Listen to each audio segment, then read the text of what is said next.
دوستو، اکثر سنسان اور خاموش مقامات پہ انسان کے ساتھ ایسے واقعات ہو جاتے ہیں جو انہیں ان کی آگے کی زندگی کے لیے، ایسے مقامات پہ دوبارہ جانے کے لیے سوچ میں ڈال دیتے ہیں۔ آج کا یہ واقعہ بھی ایسے ہی ایک گاؤں کا ہے جو ہمارے لسنر شاہد کے ساتھ پیش آیا۔ تو آئیے آگے کی کہانی ہم شاہد کی ہی زبانی سنتے ہیں۔ یہ واقعہ سال 2021 کے اکتوبر کا ہے، جب میری اور میری خالہ کی فیملیز نے مل کر کراچی سے کشمیر کے ٹرپ کا پلان بنایا۔ میری فیملی میں میرے پیرنٹس اور میرا ایک بھائی تھا، جبکہ میری خالہ کی فیملی میں میری خالہ، ان کے ہسبینڈ اور ان کا ایک 11 سے 12 سال کا بیٹا عبداللہ تھا۔ پہلے ہمارا سفر کراچی سے اسلام آباد کا تھا، جو کہ ہم نے بذریعہ ٹرین کیا۔ سفر بہت ہی مزیدار رہا۔ اسلام آباد میں ایک دن کے اسٹے کے بعد ہم نے شام کو اسلام آباد سے مظفر آباد کی طرف کا سفر شروع کیا، اور کچھ گھنٹوں کی مسافت کے بعد ہم مظفر آباد کے ایک گاؤں میں پہنچتے ہیں۔ شاہد بتاتے ہیں کہ وہ گاؤں کافی ٹاپ پہ تھا۔ اس گاؤں میں انٹر ہونے کے چند منٹس کے بعد ہم نے ایک ہوٹل بک کرا لیا، اور فریش ہوتے ہوتے رات کے کچھ 8 بج گئے۔ ہمیں کافی بھوک لگ رہی تھی، تو ہم نے سوچا کہ رات کا کھانا ہم باہر ہی جا کر کھاتے ہیں۔ اسی بہانے گاؤں کو بھی ایکسپلور کر لیں گے اور تھوڑی سی تفریح بھی ہو جائے گی۔ اس رات کافی سردی تھی، تیز ہوائیں چل رہی تھیں، باہر کافی اندھیرا تھا، اتنا اندھیرا کہ ہم نے اپنے موبائل فونز کی لائٹ آن کری ہوئی تھی۔ ہم تھوڑی ہی دور پیدل چل کر گئے ہی تھے کہ ہمیں وہاں کا ایک مقامی بندہ دکھا۔ اس نے بتایا کہ اگر آپ لوگ کھانا کھانے کی غرض سے جا رہے ہیں تو آپ کو نیچے کی طرف اترنا ہوگا، کیونکہ اس طرف نہ کوئی ہوٹل ہے، نہ کوئی ایسی جگہ جہاں پر آپ کھانا کھا سکیں۔ اس لوکل کی بات کو مانتے ہوئے ہم نے گاؤں سے نیچے اترنے کا فیصلہ کیا۔ نیچے اترتے ہوئے ہمیں کچھ irregular سی اسٹیئر کیسز دکھائی دی۔ جب ہم نے اس پہ لائٹ ماری تو وہ قبریں بنی ہوئی تھیں۔ خیر، ہم نیچے اتر کر ایک چھوٹے سے ڈھابے میں کھانا کھا کر واپسی اپنے ہوٹل میں آ گئے۔ اس وقت رات کے کچھ 10 یا 10:30 بجے تھے۔ ہم پہلے ہی سفر کی وجہ سے کافی تھک چکے تھے، اور کھانا کھانے کے بعد ہمیں کافی تیز نیند آ رہی تھی۔ اس رات اس ہوٹل میں ہم لوگوں نے 2 رومز بک کرائے تھے۔ ایک روم میں ہم سارے جینٹس، جس میں میرے والد صاحب، میرا بھائی، میرے خالو اور ان کا 11 سے 12 سال کا بیٹا عبداللہ تھے، اور دوسرا روم جو کہ بالکل اس روم کے برابر میں تھا، اس میں میری خالہ اور میری والدہ ٹھہری تھیں۔ ہم لوگ اپنے اپنے روم میں جانے کے بعد فوراً ہی نیند کی آغوش میں آ جاتے ہیں، اور ہماری کب آنکھ لگتی ہے ہمیں پتہ ہی نہیں چلتا۔ رات کے کچھ 12 بجے ہوں گے کہ میری آنکھ اچانک بے چینی کی وجہ سے کھلتی ہے۔ اس رات اس قدر سردی تھی کہ میں آپ کو بتا نہیں سکتا، اور اس کے باوجود بھی مجھے پسینے آ رہے تھے، اور میں پسینے سے شرابور ہو رہا تھا۔ بے چینی کے باعث میں بیڈ سے اتر کر دروازے کے قریب چادر بچھا کر لیٹ گیا۔ ابھی میں لیٹا ہی تھا کہ مجھے گیٹ کے نیچے سے نیلے کلر کی لائٹ بلنک ہوتی ہوئی دکھائی دی۔ ایسا لگ رہا تھا کہ کوئی بار بار لائٹس کو آن آف کر رہا ہے۔ میں نے اس بات کو اگنور کیا اور آنکھ بند کر کے سونے کی کوشش کرنے لگا۔ ابھی میری آنکھ جھپی ہی تھی کہ مجھے کسی چھوٹی بچی کی پاپا پاپا کہنے کی آواز آئی۔ ایسا معلوم ہو رہا تھا کہ وہ بچی کسی مصیبت میں ہے اور مدد کے لیے پکار رہی ہے۔ اس آواز کے بعد مجھے کافی حیرانی ہوئی، کیونکہ جب ہم اس ہوٹل میں چیک ان کر رہے تھے تو وہاں کے مینیجر نے ہمیں بتایا تھا کہ سیزن آف ہونے کی وجہ سے اس ہوٹل میں صرف آپ کی ہی فیملی اسٹے کر رہی ہے۔ اس بات کے پیش نظر میں نے اپنے بھائی کو اٹھایا، جو کافی گہری نیند سو رہا تھا۔ اس کو جب میں نے یہ باتیں بتائی تو اس نے مجھے کہا کہ بھائی، تم تھک گئے ہو، تمہارا وہم ہوگا، سو جاؤ، اور یہ کہہ کر وہ دوبارہ سو گیا۔ میں بھی اس بات کو اگنور کر کے موبائل یوز کرنے لگ گیا۔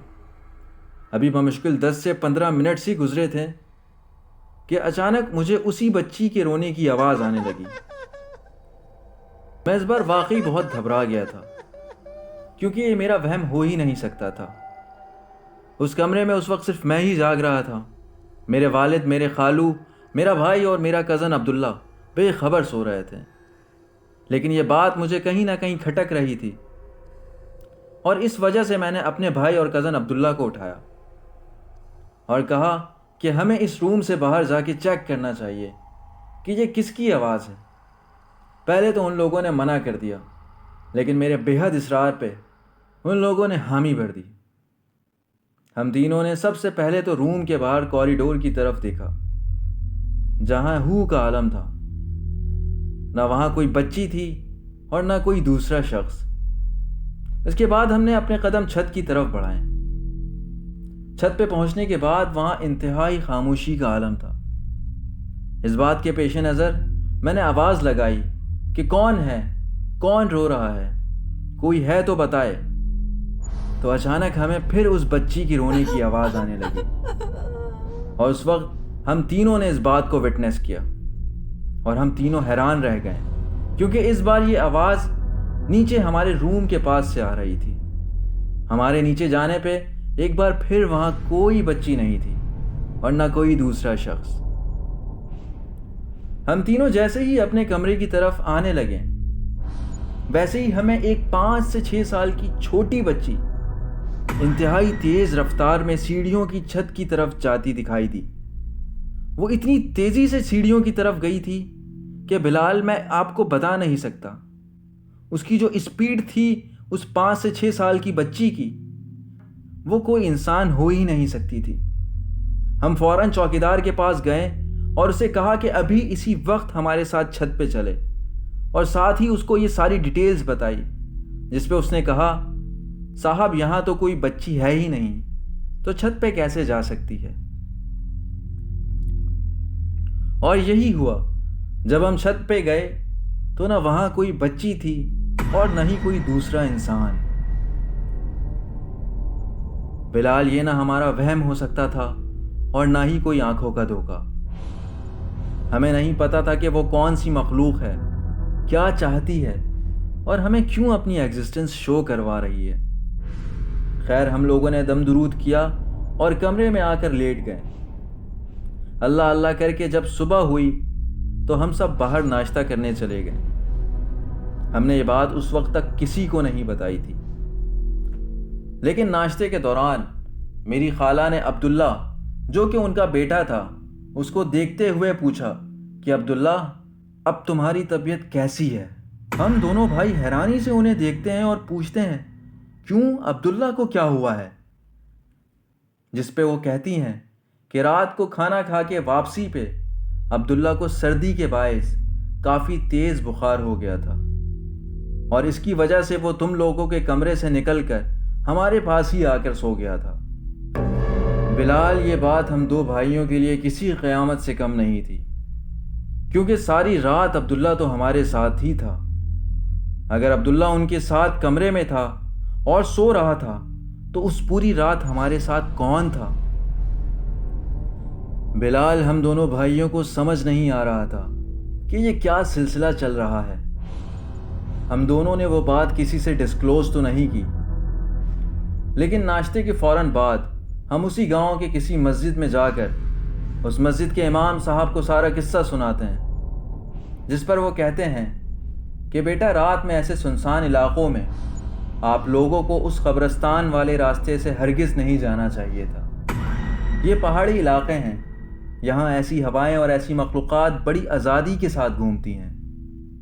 جب امام صاحب یہ باتیں بتا رہے تھے تو مجھے اچانک وہ مقامی شخص یاد آیا جس نے ہمیں اس راستے سے جانے پہ انسسٹ کیا تھا۔ مجھے نہیں پتا اس نے ایسا کیوں کہا تھا، لیکن پھر بھی ہمیں اس راستے سے نہیں جانا چاہیے تھا۔ خیر، امام صاحب نے ہم دونوں بھائیوں پہ دعائیں پڑھ کے دم کی۔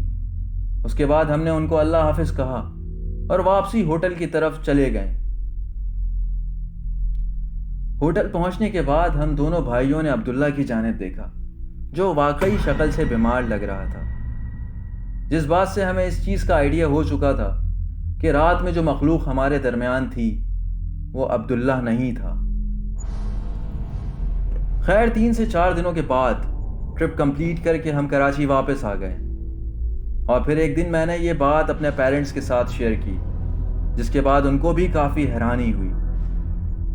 بلال آج اس بات کو تقریباً 1.5 سال ہو گئے ہیں، لیکن آج بھی اگر عبداللہ ہمارے گھر آتا ہے تو ہمیں وہ رات ضرور یاد آتی ہے جس رات وہ مخلوق ہمارے ساتھ عبداللہ بن کر رہی۔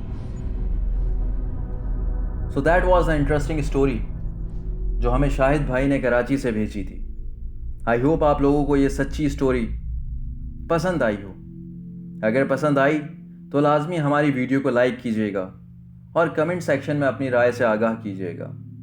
ہمارے چینل کو سبسکرائب کرنا نہ بھولیے گا، اور اگر آپ کے ساتھ بھی ایسا کوئی خوفناک واقعہ ہوا ہے تو ہم سے ضرور شیئر کیجیے گا۔ ایک بار پھر ہم ایسے ہی پراسرار ویڈیو کے ساتھ آپ کی خدمت میں دوبارہ حاضر ہوں گے۔ جب تک کے لیے اپنا بہت خیال رکھیے گا۔ اللہ حافظ۔